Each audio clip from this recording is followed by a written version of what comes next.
Module 3, Omics Technologies. We are living in incredible times in which acquisition of phenotypic and genotypic data is almost automatic. Your smartphone knows a lot about you, as does your computer. Your behavior is tracked every time you log on to social media. But what does all this data mean for health?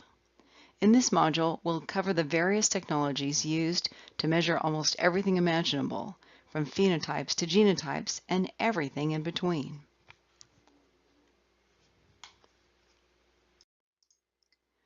As technologies of many different kinds advance, so does our ability to acquire data faster and more accurately. And this ultimately leads to scientific discovery and more technological advances. We've gone from manually sequencing DNA one base pair at a time to super high throughput instrumentation and robotic sample prep. These and other advances have paved the way for massive data acquisition. Big data can be found at every level of human inquiry, and big data sets can include both large numbers of subjects and large numbers of variables. Phenomics refers to very dense phenotyping. Among these measures can include standard things like height, weight, age. Advanced technologies and wearable devices are allowing for ever greater density and sophistication of measures. In terms of measuring energy expenditure, in simplistic terms, food plus oxygen gives us energy, or ATP, and CO2 and heat. And the gold standard for measuring energy expenditure is actually direct calorimetry. And a calorie is actually defined as the heat required to raise 1 gram of water by 1 degree Celsius. So in an Atwater Benedict chamber, as depicted here in the upper right, water circulates around the chamber, and as the person inside produces heat through just expending energy by basically living, the difference in the temperature of the water entering the chamber and leaving the chamber is used to estimate the amount of energy expenditure of the subject inside. Indirect calorimetry measures the amount of oxygen a person uses. It can be done in a chamber, like the bottom right picture, or it can be done using a metabolic cart, and basically the gases flowing in and out of the chamber are used to calculate the ratio between oxygen consumed and carbon dioxide produced.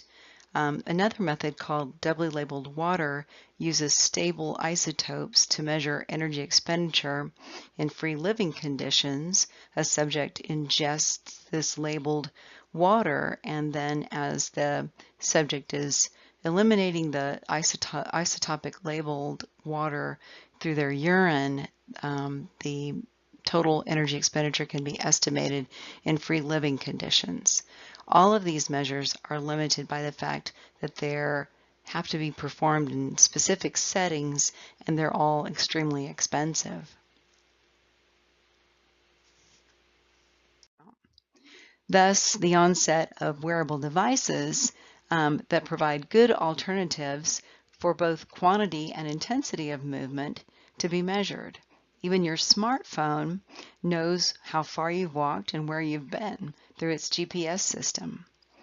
The accuracy of these devices varies greatly, however, and you'll see this in an upcoming video. Body composition can be measured in many ways. Each method is associated with some level of error, even the gold standards. Whole body estimations of body composition can be made using magnetic resonance imaging, dual X-ray absorptiometry, air displacement plethysmography, skinfold fat measurements, there's handy skinfold calipers there, and body circumferences. 3D body scanners are designed to capture the dimensions of the full body of a person. They allow the user to visualize the exact body shape and to get accurate data such as body measurements, posture, and other things. They can be very, very expensive, but they were designed originally for fashion, and now they've been used extensively and validate fairly well with other measures of body composition. Wearable sensors can detect not only physical activity, but a wide range of other physiologic data, including heart rate, blood pressure, sweat rate and contents, seizures and stress, body heat, hydration, air quality, mood, breathing rate, and even swallowing and chewing. The wide range of wearable sensors and smart fabrics is really incredible. Collecting more advanced samples that can be used for things like genotyping and the measurement of proteins and metabolites, for example, usually requires the collection of some kind of biological sample. Some types of samples might include buccal cells or cheek cells, which can be easily scraped off the inside of your cheek or collected by collecting saliva, as you can see in that picture in the upper right. You can collect blood, and from blood you can measure all kinds of things. And of course, blood can be separated into serum or plasma and lymphocytes and red blood cells, and those are all really interesting and useful for making kinds of omics measures. You can take biopsies of skin, which are fairly non-invasive, or other tissues which usually require breaking the skin and can be fairly invasive. You can collect breath. It's been known for a long time that breath that volatilizes all kinds of chemicals that are predictive and indicative of things going on in your body. You can collect urine. You can collect feces, and all of these types of samples can be used to measure a whole host of omics measures. DNA sequence can be characterized using several methods that are all based in part on the natural DNA polymerase machinery that is used in your body to replicate DNA. In 1980, Fred Sanger won the Nobel Prize for figuring out a way to sequence DNA. At that time, people knew that DNA contained the instructions for life, but no one knew how to read them. In order for DNA polymerase to add a new base to a growing chain of nucleotides, an OH group is required as the hook that binds to the phosphate of the next nucleotide. Sanger figured out that if he exposed DNA to all the ingredients to replicate it, which included DNA polymerase, nucleotides, buffers, and magnesium, and he included in the mix a mix of labeled dideoxynucleotides. As the dideoxynucleotides were randomly incorporated into the growing strands, a series of molecules of different sizes would result. And if he separated the molecules by running them on a gel matrix and exposing them to an electrical current, he could read the sequence from the bottom of the gel to the top, since small molecules run faster than big ones. His idea was ingenious, and we still use this chemistry today. Later, it was figured out how to make the labeled nucleotides fluorescent, and that became, then the reading of the DNA became automatic instead of actually physically reading a gel. And that's what enabled the Human Genome Project to be carried out. But it was this Sanger-based sequencing that was actually used for the Human Genome Project and not the more advanced chemistries that we use today. And speaking of ingenious chemistry, next-generation sequencing allows for massively parallel sequencing of molecules throughout the genome versus targeted places in the genome that's used for Sanger sequencing.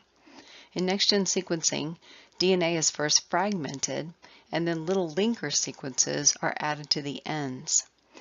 Those DNA with linkers attached are then washed over a fixed surface where there are complementary primers to the linker sequences that are fixed on the surface at known locations, and the DNA will then bind to those locations. Then a series of amplification steps takes place in which those single bound molecules are amplified, and as each base is added to the growing chain, a light signal is given off at a specific place on the flow cell and then recorded. And so that's how sequences are created. And then all these small fragments of sequences are matched up and aligned bioinformatically using software and sophisticated computing to generate a full reference genome. Around the time that Sanger was devising ways to sequence DNA, Kary Mullis came up with a way to amplify a specific sequence of DNA called the polymerase chain reaction. By exposing DNA to polymerase, nucleotides, and primers, and first denaturing the DNA to unwind it and then cooling it so that the primers could bind, the polymerase would begin to replicate the DNA. This replication could be stopped by heating the DNA again and denaturing it, and then restarted by cooling it and allowing the primers to bind and replication to take place again. Each round of heating and cooling produces twice the number of molecules that were there before, and so a reaction that includes 30 to 40 cycles of heating and cooling can generate literally millions of copies of amplified DNA that can be used to visualize on a gel or manipulate in other ways. This reaction is now super common. Everybody uses it. It was absolutely cutting edge in 1983, and now every high school kid learns how to do it in their biology class. But it was a real breakthrough, and Kary Mullis received the Nobel Prize in 1993 for the discovery of PCR. Many of the technologies that can be used to visualize DNA can also be used on RNA. RNA is very unstable at high temperatures and it's easily degraded, so it must first be converted to cDNA, and this can be done with the use of reverse transcriptase. Reverse transcriptase was an enzyme that was first discovered in viruses, and it is the enzyme that allows a virus to replicate in a host cell and incorporate its RNA into the DNA of the host. Once RNA has been converted to cDNA, it can be interrogated with many assays, including qPCR or quantitative PCR, microarray-based assays, or RNA-seq, which is next-gen sequencing for RNA. Like nucleotide-based assays, protein assays utilize natural systems found in nature to interrogate and quantify proteins. Single protein assays, called enzyme-linked immunosorbent assay, or ELISAs, rely on the natural process of protein antibody binding.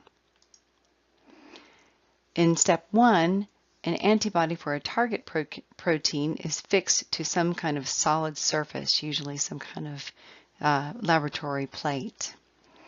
Next, the surface is washed with a mixture of all the proteins, but only the target protein that matches the capture antibody will bind, and all the other protein molecules will then be washed away. In step 3, the bound proteins are detected with a second antibody for the protein that has a label that can produce color. The density of the color that's produced is directly correlated to the amount of protein bound on the plate, and the color is simply read with an instrument that can read color in the visible light range. This kind of assay can also be carried out by affixing the antibodies to uniquely labeled beads in solution rather than a fixed surface on a plate, which allows for the measurement of many proteins at once. More complex proteins and small metabolite molecules require more sophisticated methods to measure them. Things like NMR spectroscopy and mass spectrometry are used to separate these complex molecules. The molecules are excited in some way, either through a charge or electromagnetic excitation, allowing them to be differentiated and identified. The microbiome is most often characterized by first extracting DNA and then using next-gen sequencing techniques to sequence the variable regions of the microbial genomes. Microbiomes can also be characterized at the level of genotype, protein, and metabolites as well. In the videos to come, you'll hear more detail about each of these types of measures. The idea is for you to have enough knowledge of these systems to explain them to your patients or clients. These are definitely exciting times for big health data.